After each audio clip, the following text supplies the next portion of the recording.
Mari kita berjuang, bergotong royong untuk menjadikan Indonesia menjadi Indonesia bangsa pemenang. Karena kita sekarang sedang dijajah sebenarnya. Kita sekarang sedang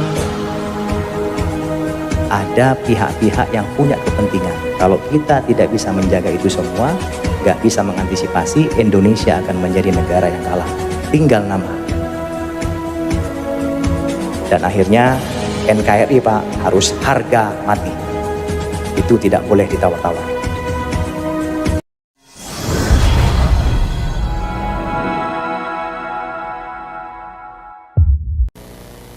Nah, ini kondisi Indonesia dari perspektif ancaman. Nah, ini Pak, negara-negara tetangga kita itu jangan dianggap remeh. Mereka punya backing semua Pak.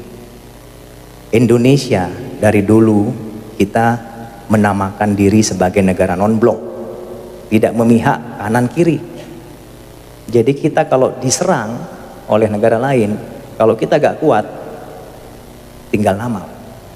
Tapi negara tetangga kita seperti Selandia Baru, Australia, Singapura, Malaysia, Inggris, ini membentuk yang namanya FPDA, Five Power Defense Agreement.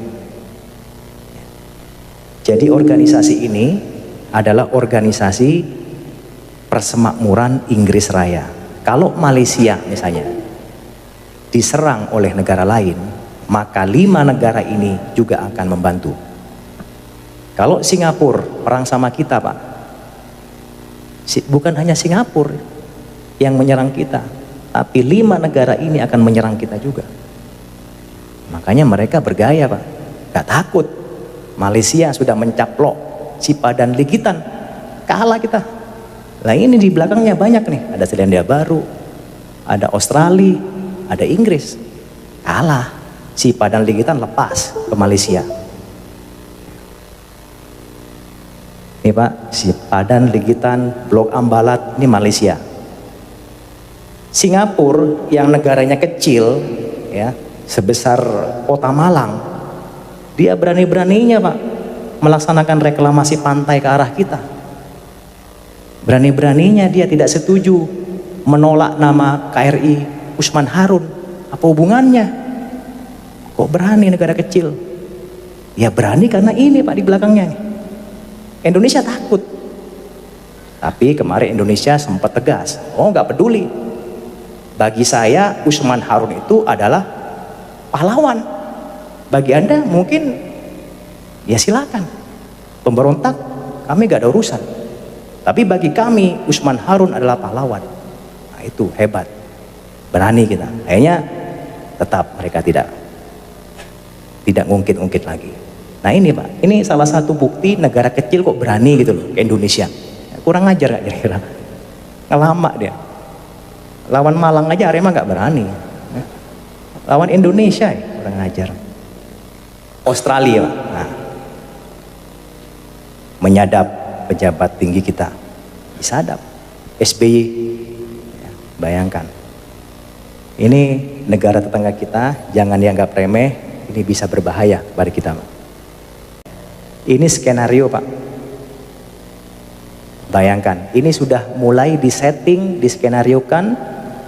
Tiongkok nanti akan mendapat bagian Kalimantan.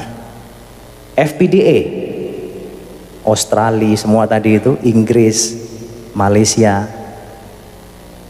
Pulau Sumatera dan NTT. Pulau apa ini Pak? Sulawesi itu nanti ISIS Pak. Kemudian ini yang paling kaya raya ini. Ini punyanya Amerika Pak. Ini bayangkan Pak, kita sudah dibagi-bagi seperti itu. Makanya Panglima TNI Pak paling getol sekali. Beliau menyampaikan masalah wawasan kebangsaan. Kalau negara kita, masyarakat kita tidak kuat Pak, seperti sekarang ini, mudah dihasut, diprovokasi, diadu domba, mereka akan mudah sekali Pak membagi-bagi kekayaan bangsa kita ini.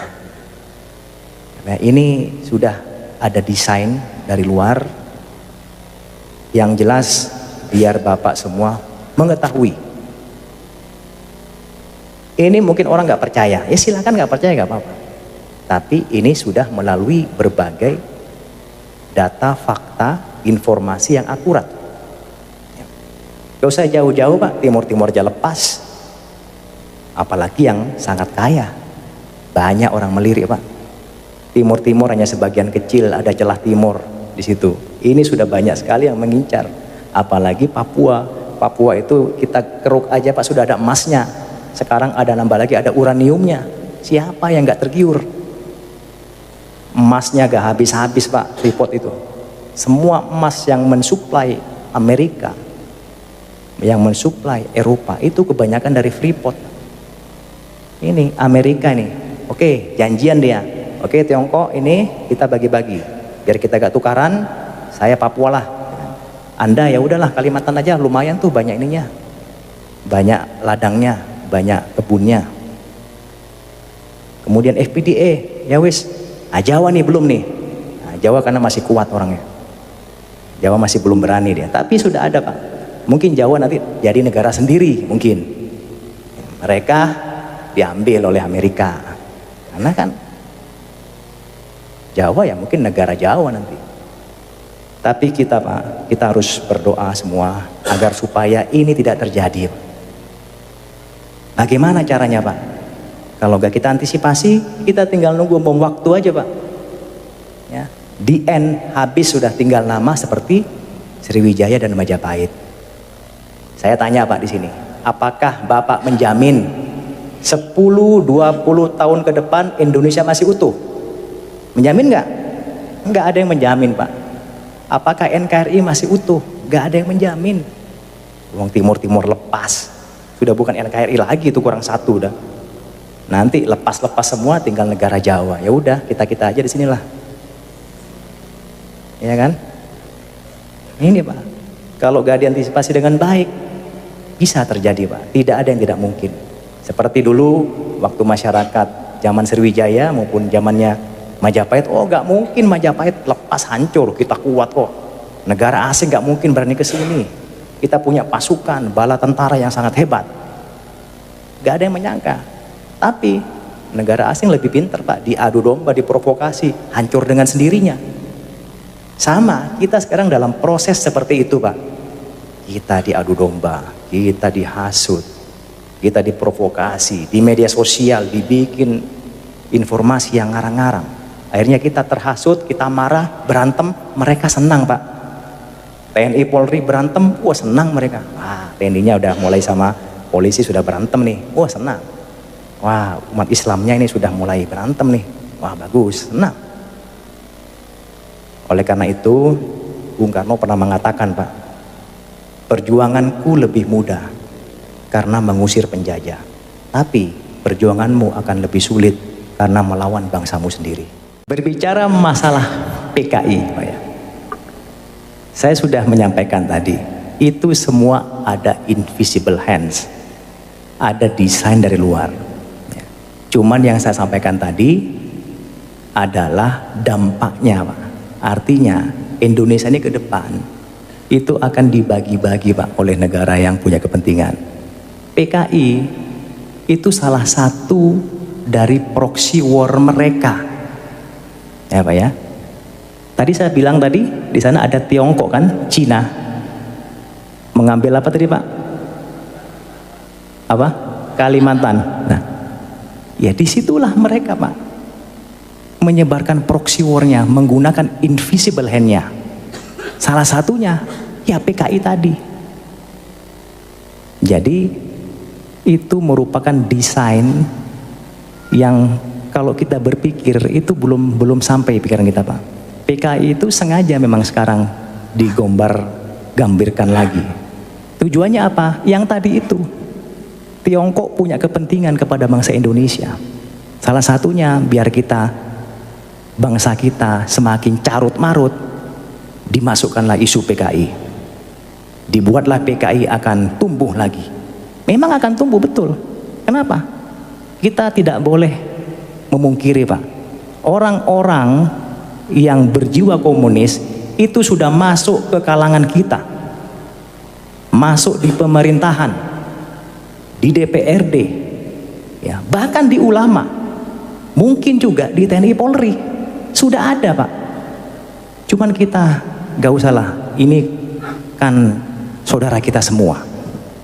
Yang saya bahas tadi itu adalah orang-orang pihak luar yang punya kepentingan. Mereka menggunakan bangsa kita sendiri Pak. Kasihan, kita menjadi korban. Jadi kita komunis ini menggunakan orang-orang Indonesia sendiri untuk masuk ke berbagai kalangan. Tujuannya apa? Misalnya dia masuk di pemerintahan, misalnya dia masuk di DPRD, sudah ada deal-deal. Nanti kalau Anda menjadi anggota dewan, kalau Anda menjadi pejabat Pemkot, tolong buat kebijakan yang menguntungkan saya. Nah itu sudah deal-dealnya Pak. Ya mungkin Bapak lebih tahu lah, gak usah saya bahas lebih lanjut, nanti tidak elok. Ya, itu sudah ada deal-dealnya. Jadi sengaja menggunakan pihak-pihak orang kita sendiri. Memang itu sudah ada Pak, tapi semua itu desain yang lebih besar yang saya lihat tadi, itu ada dari negara-negara yang punya kepentingan. Saya kira itu Pak ya, terima kasih.